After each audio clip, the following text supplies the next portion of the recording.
Vous savez, en créant une maison d'édition de manga, je suis devenu quelque chose dont je rêvais depuis tout petit, à savoir gérant. Excusez-moi, je veux dire chef d'entreprise, boss, CEO.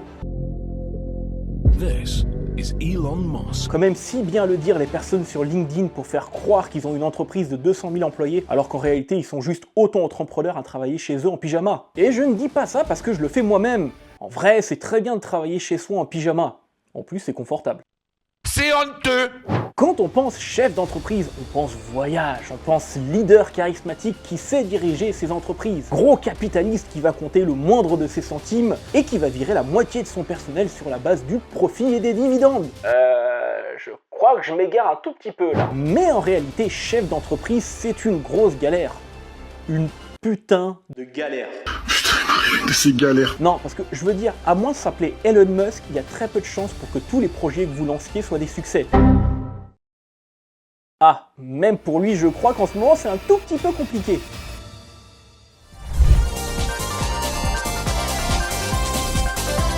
Salut tout le monde, c'est Nico, le directeur éditorial et fondateur de Chatto Chatto, la petite maison d'édition qui monte. Après une première vidéo à vous expliquer comment j'en suis venu à créer ma maison d'édition de manga, d'ailleurs merci beaucoup car celle-ci a déjà atteint les 500 vues, qui peut paraître pas beaucoup mais en réalité est déjà beaucoup pour quelqu'un comme moi. Eh bien, il est temps de vous expliquer en quoi consiste mon métier. On va pas se le cacher, grosso merdo, quand je rencontre un professionnel ou quelqu'un d'autre pour la maison d'édition, je dis simplement que je suis directeur éditorial. Mais en réalité, derrière, il y a énormément de travail et je porte beaucoup de casquettes pour pouvoir gérer au quotidien Chatto Chatto. Aujourd'hui, du coup, je vais vous montrer un petit peu quelles sont les différentes casquettes que je porte dans la maison d'édition. Tout d'abord, parlons des choses que je ne peux pas faire moi-même, car oui, au sein d'une maison d'édition, je ne peux pas faire tout seul, sinon je serais déjà riche, puissant et je serais gérant de 3 kebabs. What? Quoi? J'ai toujours rêvé de racheter Zozan Kebab. L'occasion unique de déguster un opulent kebab et vous transporte à travers un océan de saveurs qui ravira votre palais de fin gourmet. Le travail de traduction et de lettrage, qui sont les choses les plus importantes sur un manga, sont heureusement confiés à des freelances qui sont extrêmement talentueux. Les pauvres travaillent très dur, dorment très peu et leur travail est fascinant. C'est la raison pour laquelle j'en parlerai lors d'une prochaine vidéo. Mais clairement, c'est grâce à eux que vous avez un travail de qualité sur vos mangas en France. Et non, on ne cédera pas aux sirènes des IA, qui certes sont extrêmement peu coûteuses et rapides, mais qui d'un autre côté n'ont pas cette capacité à ressentir les mots comme pourrait le faire justement un traducteur humain. Bon, et moi dans tout ça je fais quoi? Le café? Alors oui, mais pas uniquement. Je fais également de la planification stratégique. La planification stratégique, c'est quoi? C'est élaborer et mettre en œuvre la stratégie globale de l'entreprise, définir des objectifs à court et long terme et prendre des décisions stratégiques pour atteindre ces objectifs. Alors, dit comme ça, on dirait une définition tout droit sortie de la bouche d'un étudiant en école de commerce.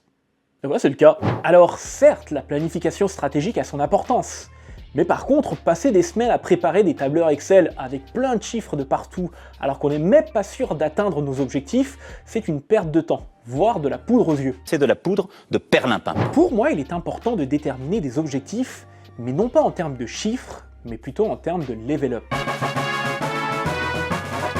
J'ai mis en place 3 stratégies complémentaires, la progression par niveau, les objectifs qualitatifs et enfin une progression adaptative. La progression par niveau, c'est utiliser le concept de niveau pour représenter des étapes de progression. Dites-vous que c'est un petit peu comme dans un jeu vidéo où un joueur doit passer de niveau en niveau en accomplissant des objectifs et en relevant des défis. Les objectifs qualitatifs, c'est plutôt que de se concentrer sur des mesures quantitatives, l'accent est mis sur des améliorations qualitatives. Dans ce cas, par exemple, c'est pour moi faire en sorte que la qualité de nos mangas soit la même, peu importe la série, pour que dans 10 ans, les gens aient une bonne image de marque de Chatto Chatto en se disant qu'il n'y a pas eu énormément de problèmes sur nos mangas. Enfin, la progression adaptative, c'est utiliser une approche flexible qui permet d'ajuster les objectifs en fonction de l'évolution des circonstances et des besoins. Ici, j'ai un exemple parfait.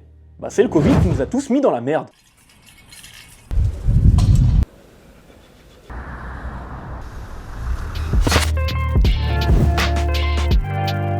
Après la planification stratégique qui heureusement n'a pas lieu tous les jours, vient un aspect qui lui est quotidien et en plus est peut-être la première source de stress pour un entrepreneur.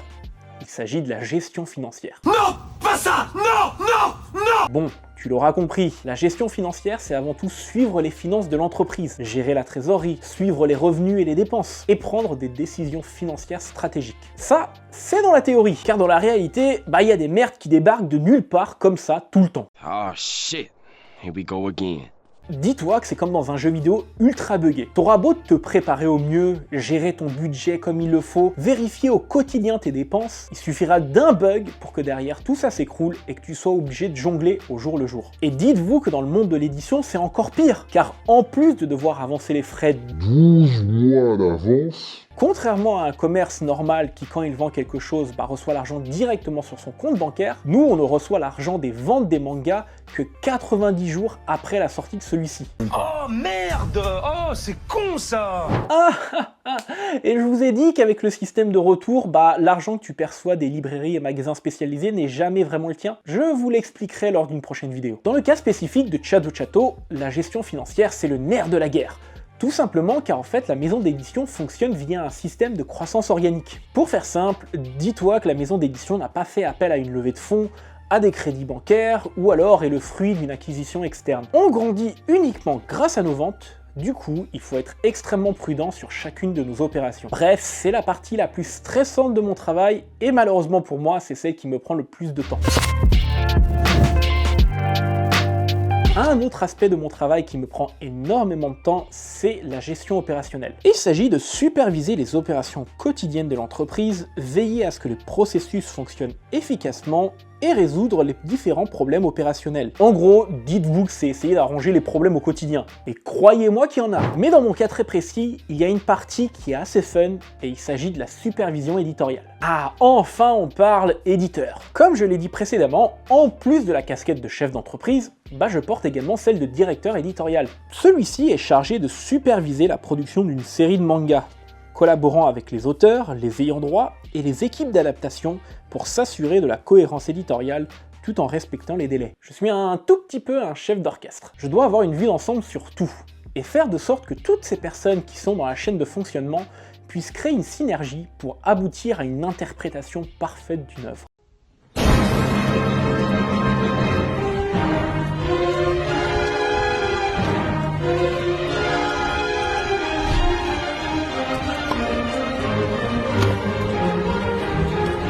Ça, c'est la partie élite.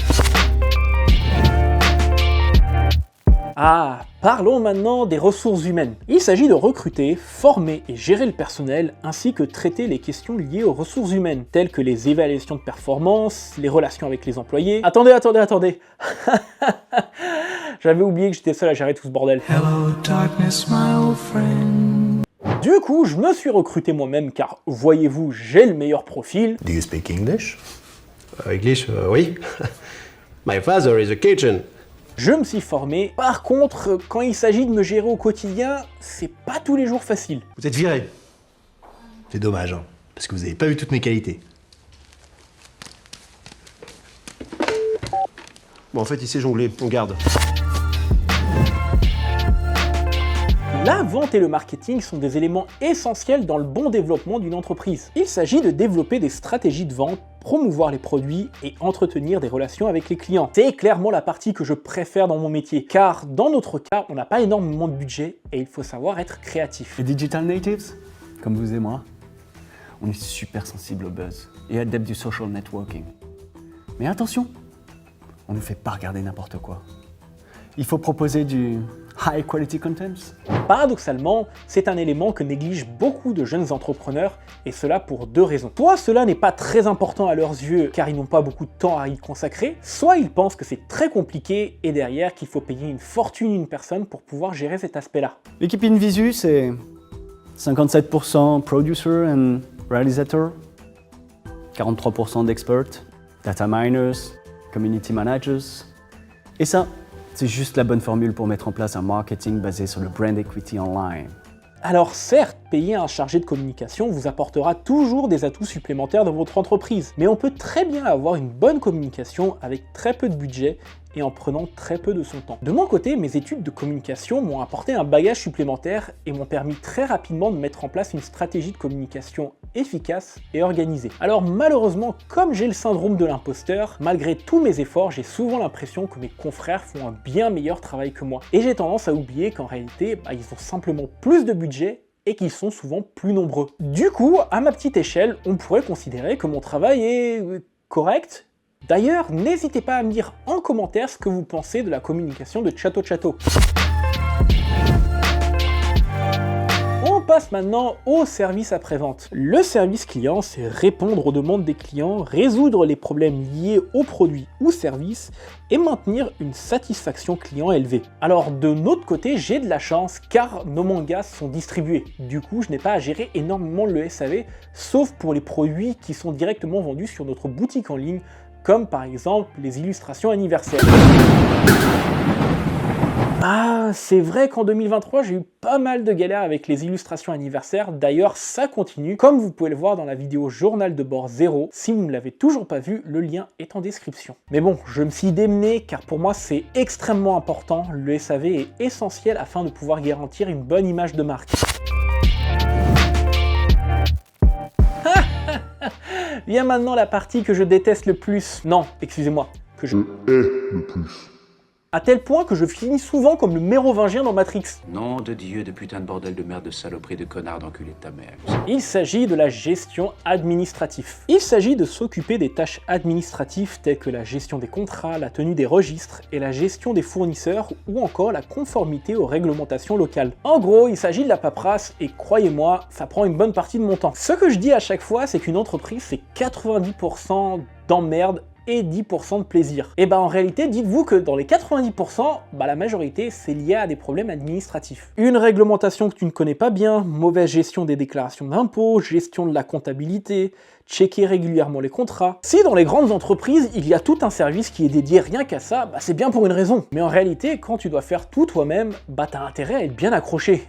Ou alors à avoir un bon psychologue, car vu le bazar que c'est, au bout d'un moment, soit tu finis en burn-out, soit tu finis par devenir complètement fou.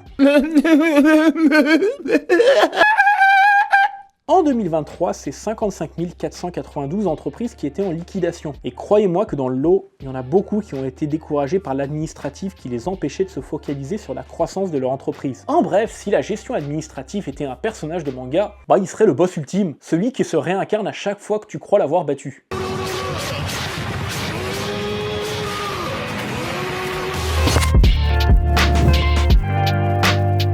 Là, on va parler d'un aspect dont je ne suis toujours pas familier, pour ne pas dire que je suis totalement nul. T'es mauvais. Le développement commercial, c'est explorer de nouvelles opportunités de croissance, établir des partenariats et identifier des moyens d'expansion pour l'entreprise. En gros, c'est être un gros capitaliste de merde. Non, en vrai, j'extrapole un petit peu, mais en réalité, entre vous et moi, vous ne pensez pas qu'il faut avoir un petit côté un peu rapace, requin pour pouvoir réussir le développement commercial? Malheureusement, de mon côté, je n'ai pas cet aspect-là. Alors, je ne dis pas qu'il faut bouffer à tous les râteliers comme le font certains, mais j'admets que j'admire certains de mes confrères qui ont su exploiter toutes les possibilités qui leur étaient offertes, voire même qui ont su en créer certaines. Je l'ai toujours dit, je suis un bon créatif, malheureusement je suis un mauvais commercial. Néanmoins, j'ai pris la décision cette année de travailler un petit peu sur cet aspect-là qui est mon point faible, donc attendez-vous à me voir parler moulasse et devenir un gros capitaliste.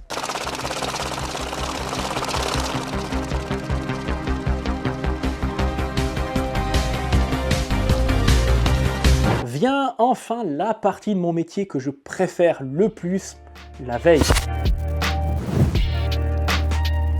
Alors oui, quand on voit un petit peu ma personnalité, on pourrait croire que je ne m'intéresse pas à la veille. Et pourtant, ce n'est pas le cas. C'est même l'un des aspects les plus intéressants de mon métier. Même si, en réalité, il ne va pas avoir une incidence énorme sur mes choix éditoriaux. Car oui, la veille peut se faire ici dans de nombreux domaines. Il y a d'abord la veille éditoriale, sur lequel on va se baser pour pouvoir repérer les prochains titres qui auront la chance de finir en librairie et magasins spécialisés ici en France. Quand les gens disent qu'ils rêvent de bosser dans le milieu du manga, souvent ils pensent à cet aspect-là du travail. Et je l'admets, c'est peut-être la partie la plus fun. Lire et checker les mangas toute la journée, sélectionner lequel a ta préférence, prier pour que tu obtiennes la licence. C'est vraiment la partie de mon métier que je préfère. Et malheureusement pour moi, c'est celle qui représente que 2% du temps de travail. Vient enfin la veille concurrentielle. Et je dois admettre que de ce côté-là, je suis peut-être pas un bon élève. La veille concurrentielle, c'est surveiller le marché, la concurrence et les tendances de l'industrie pour ajuster la stratégie de l'entreprise en conséquence.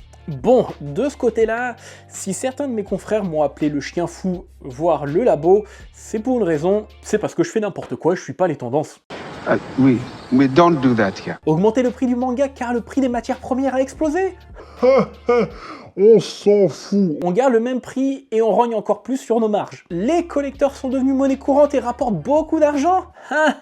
Je m'en fous, moi j'offre des jaquettes réversibles gratuitement pour les premiers acheteurs. Les pop-up stores sont à la mode?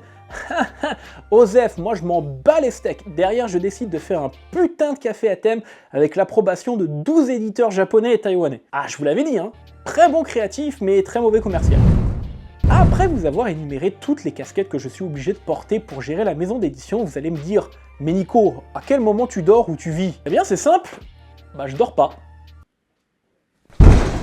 Plus sérieusement, si j'arrive à tout gérer, c'est grâce à la gestion du temps. La gestion du temps, c'est équilibrer les nombreuses responsabilités et tâches de manière efficace en hiérarchisant les priorités. Je sais par exemple que les matins sera dédié à la gestion des mails avec l'Asie à cause du décalage horaire. L'après-midi sera dédié à l'édito. Pour les choses un peu plus complexes et chronophages comme la comptabilité ou la gestion administrative, j'y consacre une journée entière dans la semaine. Enfin, la com est préparée à l'avance tout en gardant un œil au cas où il y ait besoin de s'adapter à une situation très précise. Bref, la gestion du temps est un élément essentiel pour que cette machine complexe qu'est une entreprise puisse fonctionner correctement.